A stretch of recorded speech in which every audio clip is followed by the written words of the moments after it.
il n'a pu les arrêter, les conduire à la prison que parce qu'il a dit qu'il les poursuivait en flagrant délit. Ce qu'il a dit le 6, il est revenu là-dessus le 7.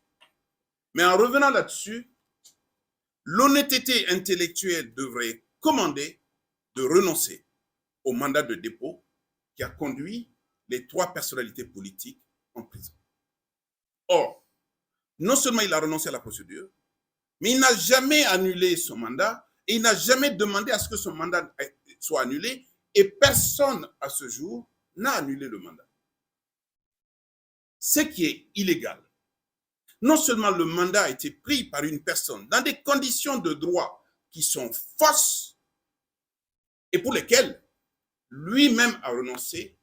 Donc, pour nous, le mandat est nul et non avenu. Or, depuis 9 mois et 10 jours, le seul mandat qui retient le Premier ministre Ibrahima Kassori Fofana, le ministre Mohamed Djane et le ministre Oyegi Labogui, c'est le mandat du 6 avril.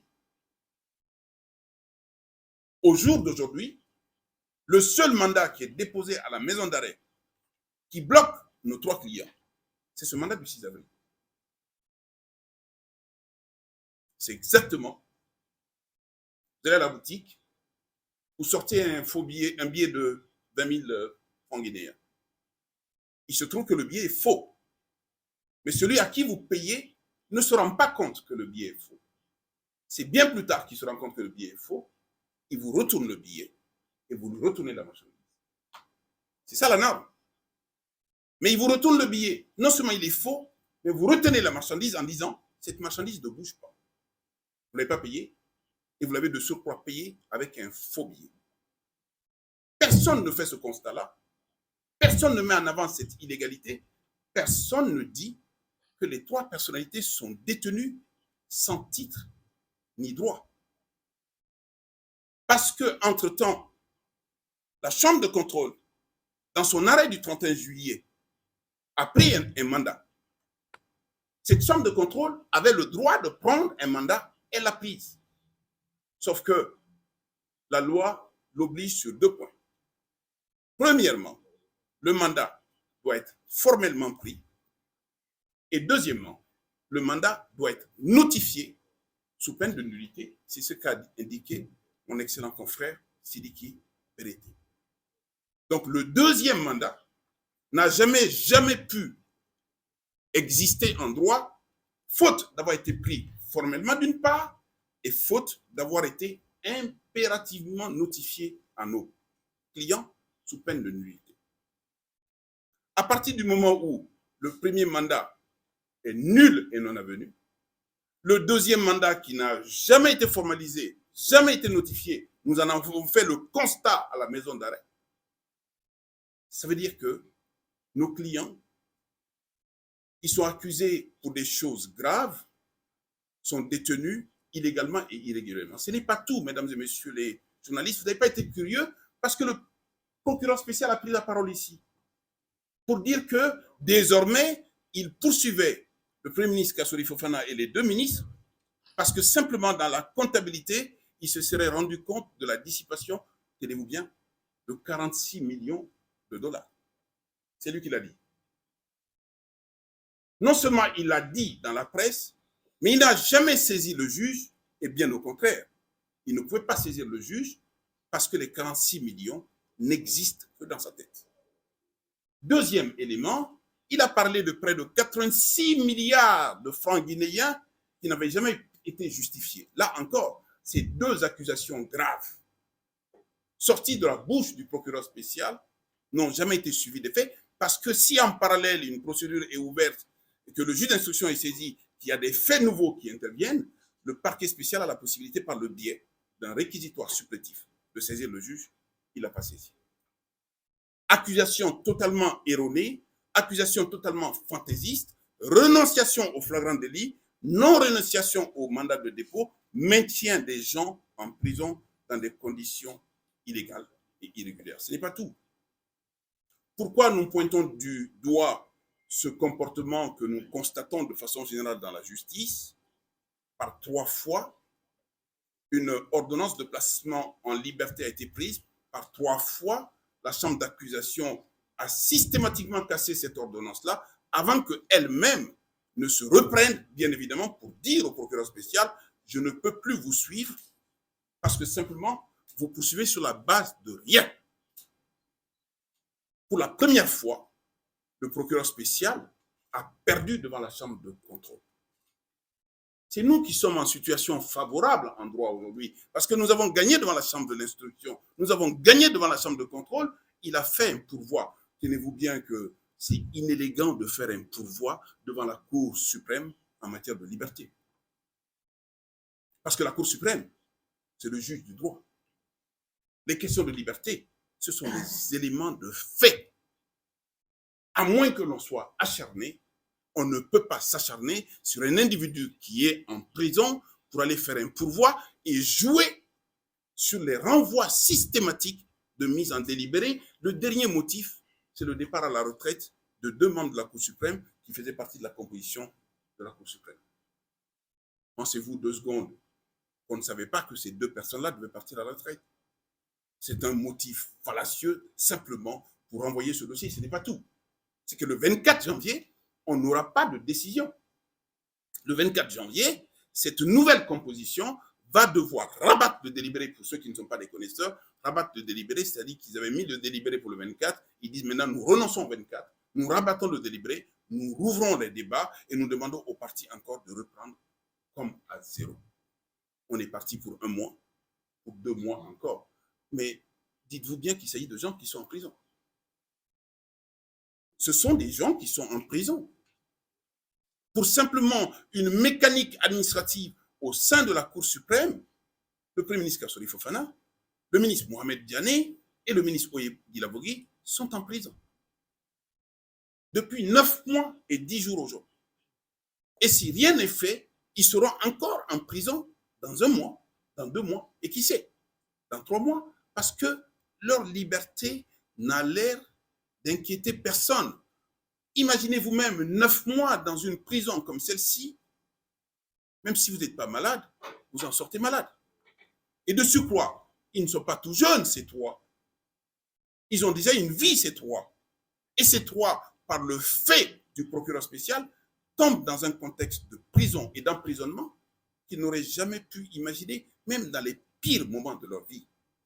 On a beau détester quelqu'un, très franchement, très honnêtement, on lui prédit pas 2 choses, la prison et la mort.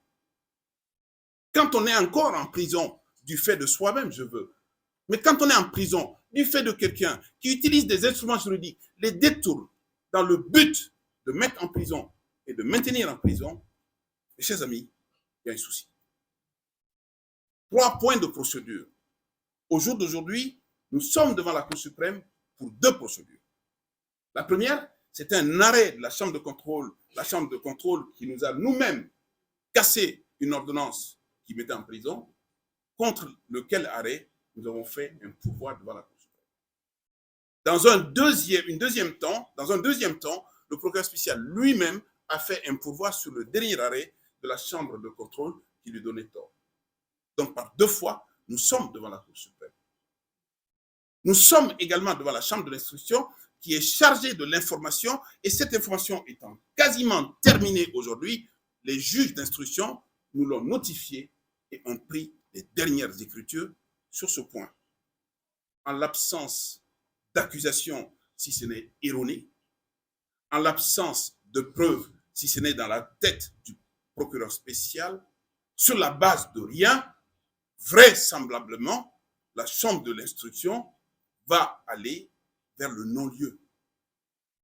Le non-lieu, c'est de dire au procureur spécial, vous avez pu rêver un moment que ces 3 personnes étaient poursuivables sur des bases que vous avez avancées, mais cela ne sort que de votre tête, uniquement et simplement de votre tête. En résumé, mesdames et messieurs, si vous l'avez en face, dites-lui qu'est devenu son flagrant délit. Demandez-lui comment un mandat de dépôt pris irrégulièrement peut encore maintenir les gens en prison. Dites-lui pourquoi il s'acharne dans cette procédure alors que les éléments de fait en instance devant la chambre de l'instruction en appel devant la chambre de contrôle de l'instruction, lui ont donné tort et totalement tort. Qu'est-ce qu'ils cherchent? J'ai entendu dire, il n'y a pas longtemps, qu'un texte de loi serait en préparation pour être passé devant le CNT. Là aussi, indignez-vous. Ce n'est pas sur le ring qu'on va changer les règles du jeu. On l'a changé plusieurs fois. Parce que des juges ont été changés au niveau de la chambre d'instruction, au niveau de la chambre de contrôle et au niveau de la CRIEF. Ce sont des attitudes et des comportements qui ne sont pas acceptables en droit dans un état de droit comme est la Guinée. Si aujourd'hui, on doit revoir de fond en comble la loi qui institue la CRIEF, au motif que on veut maintenir les gens en prison, au motif que on veut condamner les gens, au motif qu'on veut installer très vite et très rapidement un procès aujourd'hui pour aller dire, ben écoutez, nous avons trouvé 200 000 francs guinéens sur votre compte bancaire au niveau de la BCD. Ces 200 000, vous ne pouvez pas me les prouver et je vous passe en jugement et je vous condamne. Il n'est même pas exclu que si demain, par des tas de raisons, ces trois accéder à la liberté, que quelqu'un aille trouver encore des poux dans leur tête pour réveiller une procédure qui n'en est pas, juste pour les inculper à nouveau, juste pour décerner un deuxième mandat. Soyez vigilants. Les libertés que nous défendons ici sont des libertés qui sont vôtres aussi. Vous n'êtes pas concernés aujourd'hui, mais demain vous pouvez être concernés. Et vous savez même que tenir la plume, écrire, parler, prendre des images, dans des situations où on peut avoir un procureur qui peut se réveiller sous tous les angles, vous n'êtes pas à l'abri de poursuites également. Soyez conscients de cela. Ce qui est le plus important, ce n'est pas de venir nous écouter. Ce qui est le plus important, c'est d'être capable même de dire le contraire de ce que nous avons dit, si tant est que vous avez raison. Mais il y a des choses incontestables que nous disons aujourd'hui, je vais m'arrêter là-dessus. Premièrement, le mandat de dépôt du procureur spécial pris dans les conditions de flagrance aujourd'hui sont une violation flagrante de la loi, c'est une fraude à la loi. Les conséquences sont connues. C'est une voie de fait à laquelle s'exposent les magistrats, on le sait. Deuxièmement, nous sommes quand même en situation de liberté aujourd'hui, du fait de la chambre d'instruction, mais du fait de la chambre de contrôle. Les deux juridictions d'instance et d'appel nous ont donné définitivement raison. La Cour suprême, ce n'est pas des éléments de fait, c'est les éléments de droit. Or, ces juridictions ont apprécié les éléments de fait en disant que les bases de poursuite sont quasiment inventées. J'exagère. Deuxièmement, que pour ces raisons, on ne peut pas maintenir les trois en prison. Et troisièmement, que les mettre en liberté ne nuit en rien sur la suite de la procédure, ce d'autant plus qu'il y a des cautions relativement importantes qui leur ont été exigées. En disant cela, si en Guinée, à l'intérieur d'un pays aussi immense, doté de juridictions, doté de juges compétents, doté de lois, on n'arrive pas à trouver satisfaction ici parce que nous sommes convaincus que nos clients ont tout à faire sauf en prison, qu'est-ce qui nous empêche d'envisager des choses en dehors de la Guinée? Dans la mesure où les droits sont violés, dans la mesure où les libertés sont compromises, dans la mesure où l'attitude, au moins d'un procureur spécial, va dans le sens de l'acharnement. D'entrée, il a dit, je les connais, je sais ce qu'ils ont, je vais les maintenir en prison jusqu'à ce qu'ils payent ce qu'ils ont, entre guillemets, volé à l'État. Franchement, qu'ils soient même partis, mais un parti aussi prenant de cette façon-là, moi je m'en méfie. Je m'en méfie d'autant plus que c'est le pire des exemples de procureur qu'il faut avoir. Je ne souhaite pas l'avoir et notre combat, c'est de défendre nos clients. Les trois. Notre deuxième combat, c'est de nous opposer, bec et ongle, contre l'accusateur public. Notre troisième combat, c'est de dire à l'accusateur public, chaque fois qu'il a loupé, chaque fois qu'il est mal parti, chaque fois qu'il a raté, comme dans le cadre du pourvoi pour lequel tu lui feras une magnifique représentation de ce que c'est qu'un pourvoi, parce que nous en avons fait, et notre pourvoi est recevable. Mais le sien risque de ne pas être recevable. Mesdames et messieurs, cherchez le procureur spécial, posez-lui toutes ces questions et revenez nous voir, on a un débat. Je vous remercie.